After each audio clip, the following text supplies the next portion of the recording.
భక్తి ప్రేక్షకులకు నమస్కారం. ఈరోజు మనతో స్టూడియోలో ఉన్నారు ప్రముఖ తంత్ర జ్యోతిష్య శాస్త్ర నిపుణులు రుక్మాంగదరావు గారు. ఆయనతో మాట్లాడి మనకున్న ధర్మ సందేహాలన్నిటినీ నివృత్తి చేసుకునే ప్రయత్నం చేద్దాం. నమస్తేనండి. మాతృదేవోభవ, పితృదేవోభవ, ఆచార్యదేవోభవ. బాగున్నారా? బాగున్నారు కదా? నేను బాగున్నాను. మొదటిగా పిల్లలకి పుట్టు వెంట్రుకలు ఎందుకు తీస్తారు? అది ఏ వయసులో తీస్తే మంచిది? పిల్లలకు పుట్టు వెంట్రుకలు అంటే తల్లి గర్భంలో నుంచే అవి తయారై వచ్చుంటాయి. అవును.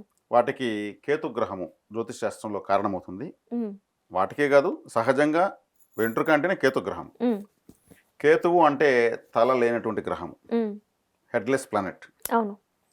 మరి అశ్విని నక్షత్రంతో జ్యోతిష్ శాస్త్రం ప్రారంభమవుతుంది. ఉమ్, మేషరాశి అశ్విని నక్షత్రం. మేషము అంటే తల, జ్యోతిష్ శాస్త్రం కాలపురుషునికి తల. అవును. ఆ మేషరాశి తల ఏదైతే అవుతుందో ఆ మేషరాశి తల లేనటువంటి గ్రహం కేతు నక్షత్రంతో ప్రారంభమవుతుంది. ఓ, ఓకే. జ్యోతిష్ శాస్త్రం ప్రారంభమయ్యేదే అశ్విని నక్షత్రంతో. ఉమ్, అశ్విని నక్షత్రానికి అది గ్రహము కేతు గ్రహము.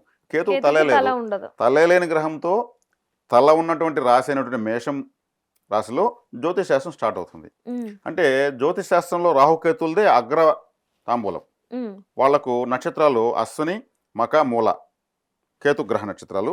ఉమ్, అదేవిధంగా ఆరుద్ర, స్వాతి, శతభిషం రాహుగ్రహ నక్షత్రాలు.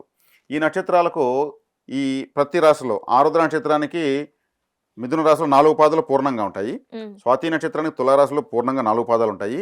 ఉమ్, అదేవిధంగా శతభిష నక్షత్రానికి 4 పాదాలు కుంభరాశిలో పూర్ణంగా ఉంటాయి. ఓకే. కేతుగ్రహానికి మేషరాశిలో 4 పాదాలు పూర్ణంగా ఉంటాయి అశ్విని నక్షత్రము.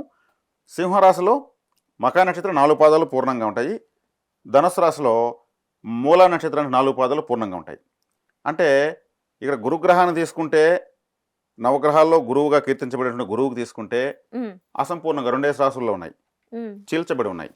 గురువు గ్రహ నక్షత్రాలు పునర్వసు 3 పాదాల మిథునంలో, 1 పాదం కర్కాటకంలో. ఉమ్, విశాఖ నక్షత్రం 3 పాదాలు తులారాశిలో, 1 పాదం వృశ్చిక రాశిలో. అదేవిధంగా పూర్వపాద నక్షత్రము 3 పాదాలు కుంభరాశిలో, 1 పాదము మీనరాశిలో ఉన్నాయి. మరి పూర్ణంగా బలాన్ని కలిగినటువంటి గ్రహాలు రాహుకేతువులు. ఉమ్, వీటితోనే జ్యోతిష్ శాస్త్రం స్టార్ట్ అవుతుంది. రాహుకేతుల పరిహారంతోనే మానవ జీవనం ప్రారంభమవుతుంది. అవును. కేతువు అంటే ఒక తడబాటు, ఉమ్, ఒక ఆటంకము. పుట్టుకు వెంట్రుకలు తీయకపోతే అసలు బ్రెయిన్ డెవలప్ కాదు. ఉమ్, 11వ నెలలోనే తీయాలి పుట్టు వెంట్రుకలు. ఉమ్, 11 అంటే దానికి అది ఒక లాభ సంఖ్య, లాభాన్ని సూచిస్తుంది. 11వ నెలలో తీయడం వల్ల, ఆ వెంట్రుకలను ఆటంకం తీయడం వల్ల అప్పుడున్నటువంటి మానసిక స్థితికి అప్పటి నుంచి బిడ్డ యొక్క మానసిక వికాసం పెరుగుతుంది.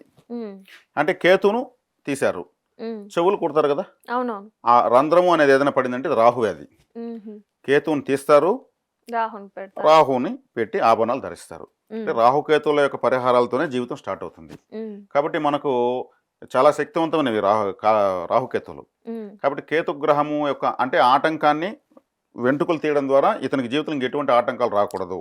ఉమ్, మరి చెవు పోగులు పెట్టడం వల్ల కూడా మరి శరీరంలో ఎన్నో రుగ్మతలకు ఆ వయసులో తీయడం వల్ల ఎన్నో రుగ్మతలు రావు. అది సైంటిఫిక్గా కూడా ప్రూవ్ అయింది. ప్రూవ్ అయింది. అవును. దీనికి సరైనటువంటి వివరణ, అర్థవంతమైనటువంటి ఒక విశ్లేషణ మన హైందవ ధర్మంలో, మన జ్యోతిష్ శాస్త్రంలో ఉంది. అవును. కాబట్టి 11వ నెల తీయడం వల్ల వాళ్ళ యొక్క మానసిక వికాసము విపరీతంగా పెరగడం గమనించారు. అందుకే వేరే నెలలో తీరు. కొంతమంది 3 సంవత్సరాల తర్వాత, 4 సంవత్సరాల తర్వాత అవును, కూడా అలా తీస్తుంటారు. ఉంచేస్తారు, ఆ తర్వాత తీస్తారు. చాలా పొడవు పెరిగిపోతాయి. ఉమ్, కానీ 11వ నెలలో తీయడం చాలా ఉత్తమం. ఉమ్, ఇది ఓకే. 11 నెలలకు ముందు అసలు ముట్టుకోకూడదు అంటారు. తీయకూడదు.